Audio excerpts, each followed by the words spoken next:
In 2.8, our objective is still factoring, but this time we're going to be factoring trinomials with a not equal to 1. So our leading coefficient is going to be some other number than 1, but we can still set up pictures for it. We can still set up equations. We can use the same steps that we talked about last time, but we just have to use the long version. So there's no real shortcut with this one. There are some, but okay. So first question, talking about the quilt blocks. We are going to have more than 1x squared. So if you look at this picture right here, we have 2 of these big x squared blocks, but we can still add up all the areas on the inside. So this is an x squared, this is an x squared, because each of those is x by x. Each of these skinnier rectangles is just x, because it's x times 1, and then this is a 1.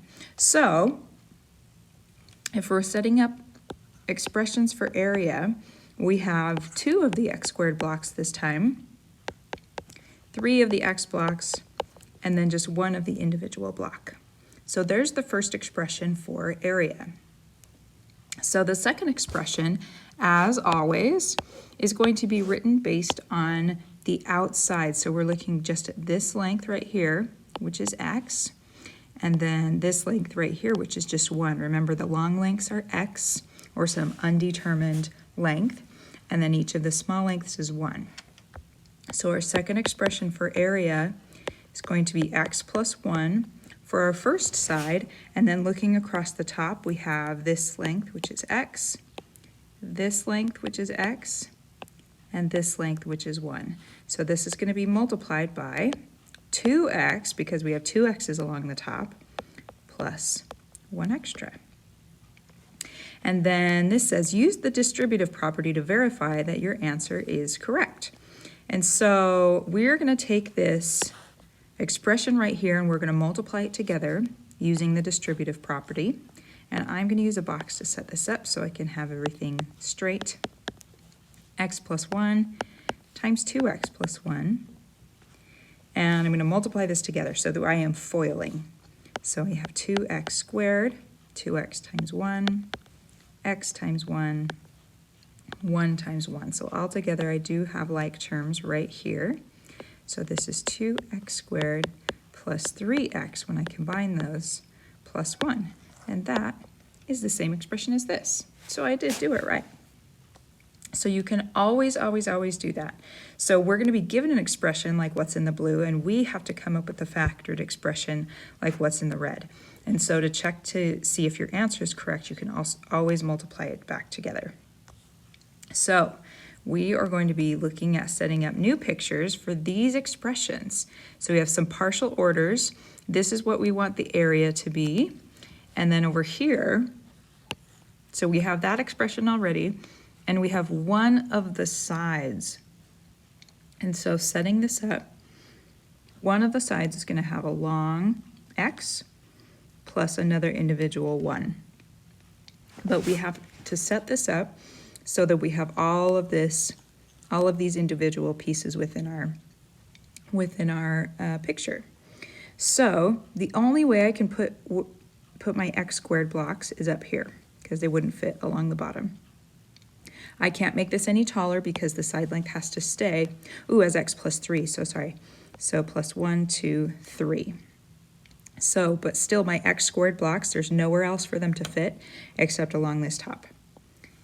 And then I have 2 of them, so they would both have to go here.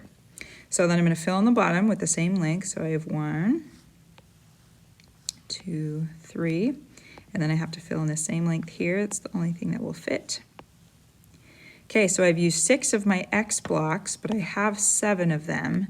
So I can't put another one there, so I'm going to have to put it along this side. So hopefully that means that plus 3 is going to fit in right here. 1, 2, 3. Okay, perfect. And so I've used all of the pieces that I'm given, and so my expression for area according to the side length is I have x plus 3 according to the left side, and then across the top, across here, I have 2 x's, a length of 2 x's, and then plus 1 more. So that is my expression for area according to the side lengths, instead of according to all of the pieces added together. And again, we can check that by multiplying that out, by foiling, multiplying that out to see if we get our original expression. So now we're going to do the same thing for this one. Go ahead and pause the video and see if you can come up with a picture for this one, knowing that our first side length is going to be x plus 1. And then I'll set it up and you can check to see how you did. So we have a length of x, length of 1. Ooh, this time I have 5x squareds. But again, the only way they're going to fit is right here. I hope I have enough room. Maybe I'll make this smaller.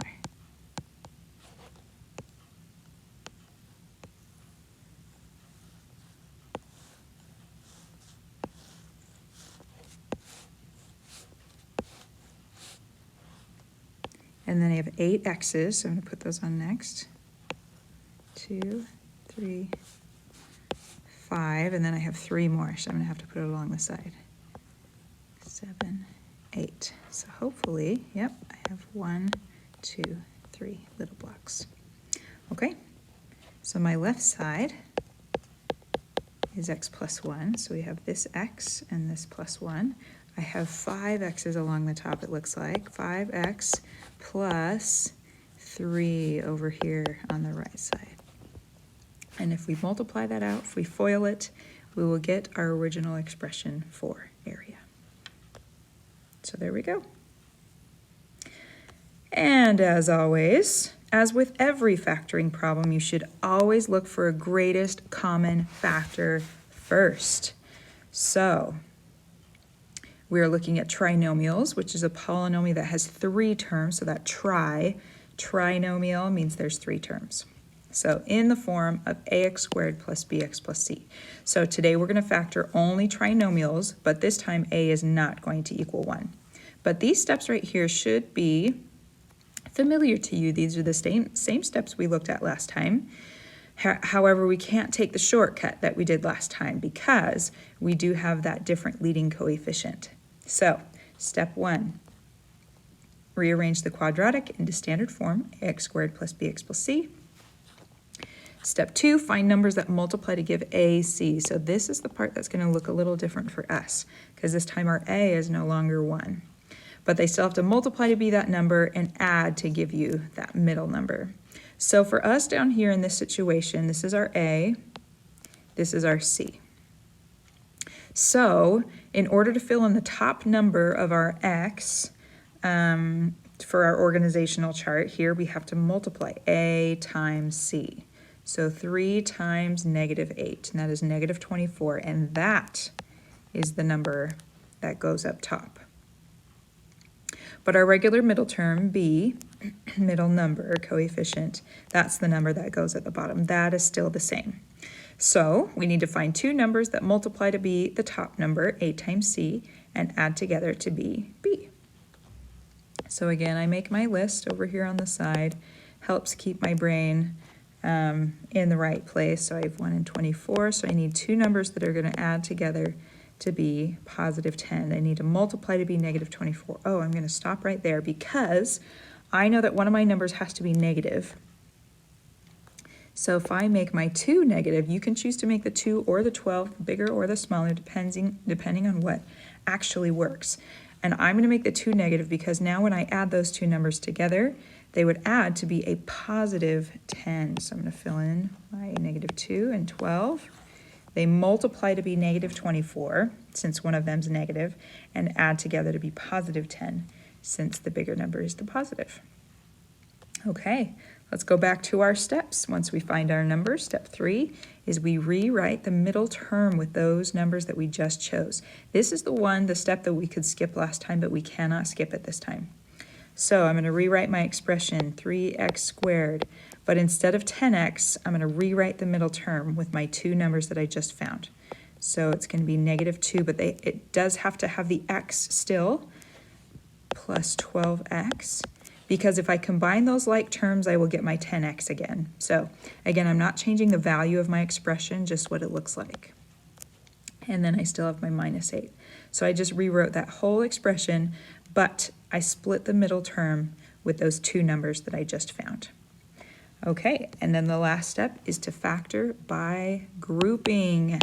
So if I group, so I split this in half, find the GCF of the first half, which is x.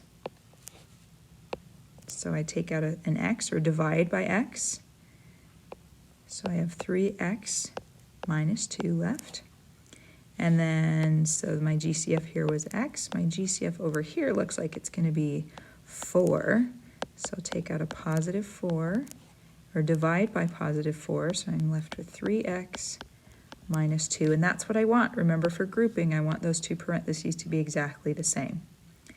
And so now once I factor out the 3x minus 2, the two pieces that were multiplied by 3x minus 2 was our x and the plus 4.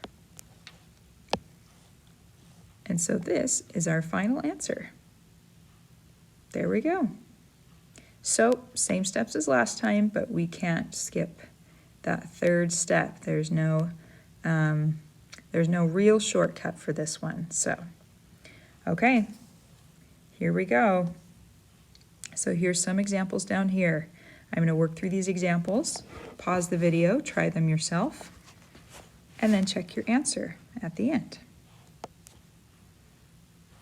So remember, on this one, we do have to start with 2 times -5 when we're setting up our x.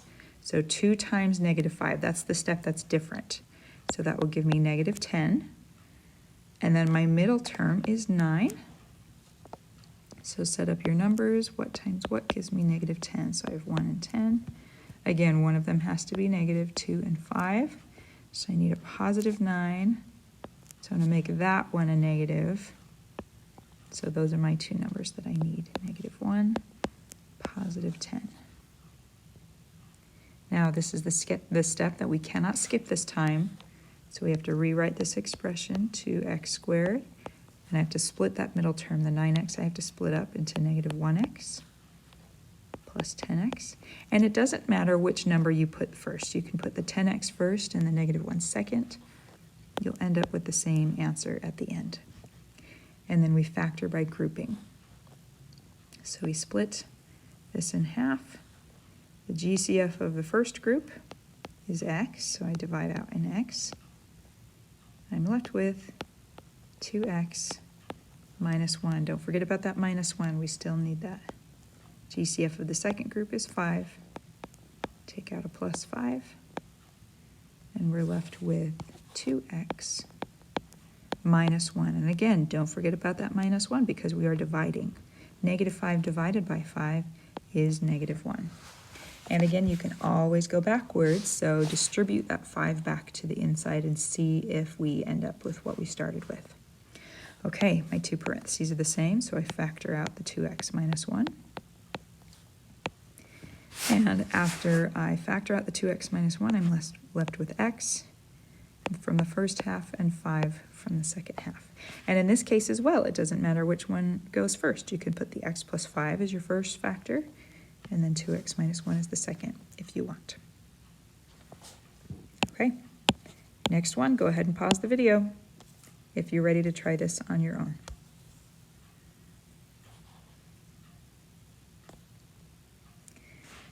Okay, so this is one that we haven't seen yet today. So at the beginning, if you remember that reminder at the end of the bottom of the first page of the notes, do not forget to check for a GCF. So at the very beginning, we have to look, is there something that all of these are divisible by? And the answer is yes. So make sure you look for that. All of these are divisible by 3. So I'm going to divide all of those by 3. Because if I divide by 3, it's going to make my numbers smaller, which is going to make my factoring much easier. So divide by 3 gives me 14x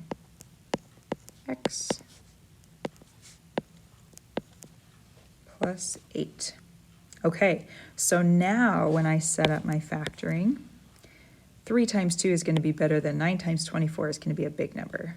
So it's doable for sure, but 3 times 8 is way easier to look at. So 24, and then we have a negative 14 as our middle term. So what times what gives me 24? And adds together to be negative 14. So I make my list, 1, 24, 2, and 12. Oh, and it looks like I have what I need. So if I make both of those negative, negative 2, negative 12, they still multiply to be positive 24 and add together to be negative 14. So this 3 we still need, but I'm going to ignore it because I've already factored it out. I split my middle term with those two numbers that I just found.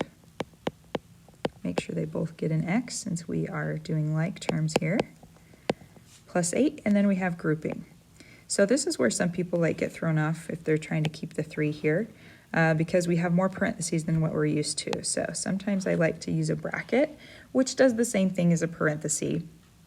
But since I have so many parentheses in this expression, then it kind of helps me keep track. So the GCF of the first half is x. So I factor out an x. So I'm left with 3x minus 2. From the second group, remember this one is a negative. This first term is a negative. So when I factor out my GCF, which is 4, I'm going to factor out a negative 4. If the first term is negative, factor out a negative. Because you can choose to factor out a negative or a positive because they're both divisible. So negative 12 divided by negative 4 is 3. 8 divided by negative 4 is negative 2. Okay, still have our 3. And then we have our parentheses down here, which are the same. So we factor out a 3x minus 2. And we're left with x minus 4. So this entire expression is our answer, including that 3 that we factored out originally. So don't forget about that 3. Keep it there, but just leave it on the outside. And if you wanted to multiply this back together to check your answer, just pick 2. So I can pick these 2 and distribute the 3 back inside, and then once you have that answer, then you multiply it by this guy over here. So don't do it all at once. Just pick 2, multiply those together, take your answer, and multiply it by the next one. Okay. Next example. So again, look for your GCF first. Do we have a GCF? The answer is yes, we have a GCF of 2.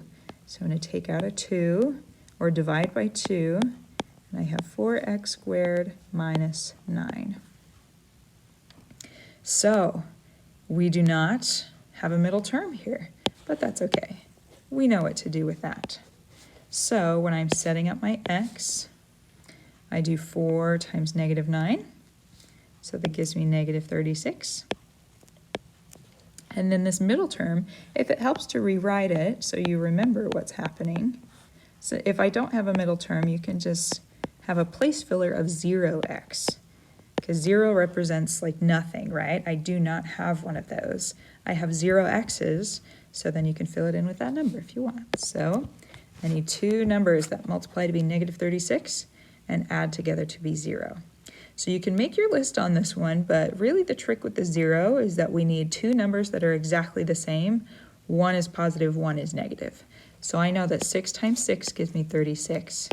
And if I make one of them negative, that will give me negative 36 when I multiply, and they will add together to be 0. So that means I can split my middle term, 4x squared, and then minus 6x plus 6x minus 9, and then I factor by grouping. So group that together. My GCF here is 2x. I have a number and a variable to take out. So I'm left with 2x minus 3. My GCF over here is just positive 3. Divide by 3, and I get that. So I still have my 2 on the outside. I have my set of parentheses, which I can factor out, 2x minus 3. And then I'm left with 2x plus 3. Final answer.